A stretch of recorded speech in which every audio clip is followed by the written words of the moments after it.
അന്നത്തെ മുഖ്യമന്ത്രിയായിരുന്ന ശ്രീ ഉമ്മൻചാണ്ടി അദ്ദേഹത്തിൻ്റെ കാലഘട്ടത്തിൽ വിദേശയാത്ര പോയ സ്വകാര്യ ആവശ്യങ്ങൾക്ക് വേണ്ടി വിദേശയാത്ര പോയ ആൾക്കാരെ സംബന്ധിച്ചിടത്തോളം മറുപടി രേഖാമൂലം തന്നെ നൽകിയിട്ടുണ്ട്. അതിൽ ചില കാര്യങ്ങൾ ഞാൻ സൂചിപ്പിക്കാം അവിടെ. അതൊന്ന് വൈകുന്നേരം ഒരു ചർച്ചയ്ക്ക് വിധേയമാക്കുമെങ്കിൽ നന്നായിരുന്നു. ഞങ്ങൾക്ക് ഇവരെ പോയതിന് ഒരു വിരോധമില്ല. ചോദിച്ച് മനസ്സിലാക്കാൻ വേണ്ടി അന്ന് കൊടിയേരി ബാലകൃഷ്ണൻ ചോദിച്ചെന്ന് മാത്രമേ ഉള്ളൂ. വ്യക്തിപരമായ ആവശ്യങ്ങൾക്ക് അവർ കാശ് മുടക്കി പോകുന്നതാണ്. വി ശിവകുമാർ 4 വിദേശ യാത്ര നടത്തിയിട്ടുണ്ട്. തിരുവഞ്ചൂർ രാധാകൃഷ്ണൻ അമേരിക്കയിലേക്കുള്ള 3 യാത്രകളടക്കം 11 വിദേശ യാത്ര നടത്തിയിട്ടുണ്ട്. രമേശ് ചെന്നിത്തല അമേരിക്കയിലേക്കുള്ള 2 യാത്ര അടക്കം 6 വിദേശ യാത്ര നടത്തിയിട്ടുണ്ട്.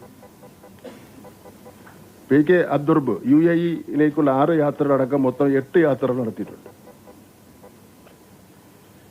PK കുഞ്ഞാലിക്കുട്ടി സാറ് 19 വിദേശ യാത്ര നടത്തിയിട്ടുണ്ട്. MK മുനീർ 24 വിദേശ യാത്ര നടത്തിയിട്ടുണ്ട്. ഷിബു ബേബി ജോൺ 12 വിദേശ യാത്ര നടത്തിയിട്ടുണ്ട്. ഞാൻ പിന്നെ ശ്രീ രാഹുൽ ഗാന്ധിയുടെ കാര്യം ഞാനിവിടെ സൂചിപ്പിച്ചു. കഴിഞ്ഞ ഒരാഴ്ചക്കാലമായി ഇവിടെ നടക്കുന്ന മാധ്യമങ്ങളിലും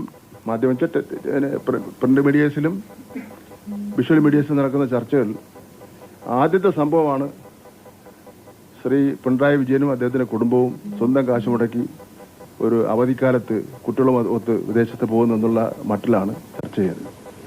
അതെല്ലാം ഞങ്ങൾ CPM-കാർക്ക് ഇതൊന്നും പാടില്ല എന്നൊന്നും തീരുമാനിക്കുന്നത് ഒട്ടും ശരിയല്ല. ഇതെല്ലാം കൂട്ടിച്ചേർക്കണം, കൂട്ടി വായിക്കണമെന്ന് മാത്രമേ ഞങ്ങൾ പറയുന്നുള്ളൂ. ഞങ്ങൾക്ക് അല്ല വേറെ അല്ല പ്രസ് റിലീസിന്റെ കാര്യമൊന്നുമില്ല. അത് മുൻപ് പോയ കാര്യം ഞാൻ പറഞ്ഞല്ലോ.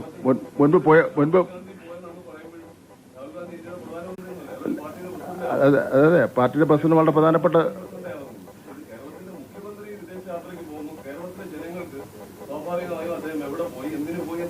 അതെ ഞാൻ മുമ്പ് പോയ ആൾക്കാരുടെ കാര്യം പറഞ്ഞല്ലോ. അവരുമൊക്കെ മന്ത്രിമാരായിരുന്നല്ലോ. അത് അതിന്റെ വ്യത്യാസം മാത്രം നോക്കിക്കൊണ്ടായി. എന്താ അത് മുമ്പ് പിന്നെ ചികിത്സയ്ക്ക് പോയപ്പോഴും മന്ത്രിമാർ പോകുമ്പോഴും ഒക്കെ തന്നെ ഇപ്പോഴത്തെ അത്യന്താധുനിക ശാസ്ത്ര സാങ്കേതിക വിദ്യ ഉള്ളപ്പോൾ എല്ലാ കാര്യങ്ങളും ഫയലൊക്കെ ക്ലോസ് ചെയ്യാമല്ലോ. അതിന് ചുമതല കൈമാറേണ്ട ആവശ്യമൊന്നുമില്ല. ഒന്നുമില്ല. പത്രത്തിൽ വാർത്ത ഒന്നുമില്ല. അജണ്ട കുറവായിരുന്നു. 1-2 അജണ്ട മാത്രമേ ഉണ്ടായിരുന്നു. എന്തോ എന്താ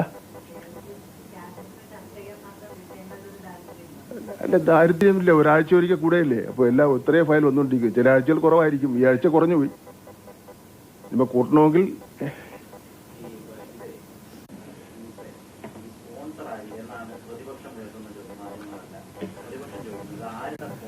എന്തിനാ അങ്ങനെ ചോദിക്കുന്നതിന് അതിലൊരു പിന്നെ ശരിയായ രീതി ഇല്ലല്ലോ. ഒരു കുടുംബസമേതം നിങ്ങൾ കുടുംബസമേതം പോകുമ്പോൾ പിന്നെ അത് നിങ്ങളുടെ സ്പോൺസർ ആണെന്ന് ഞാൻ ചോദിക്കേണ്ട കാര്യം തോന്നുന്നു.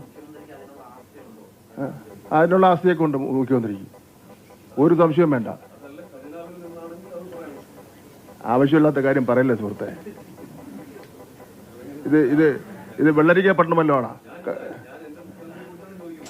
നിങ്ങളുടെ ഉത്കണ്ഠ ഇരുന്നോട്ടെ. അത് തന്നെ ഞാൻ പറഞ്ഞു. ഇത് നിങ്ങളുടെ ഉത്കണ്ഠയായിട്ട് ഇരുന്നോട്ടെ.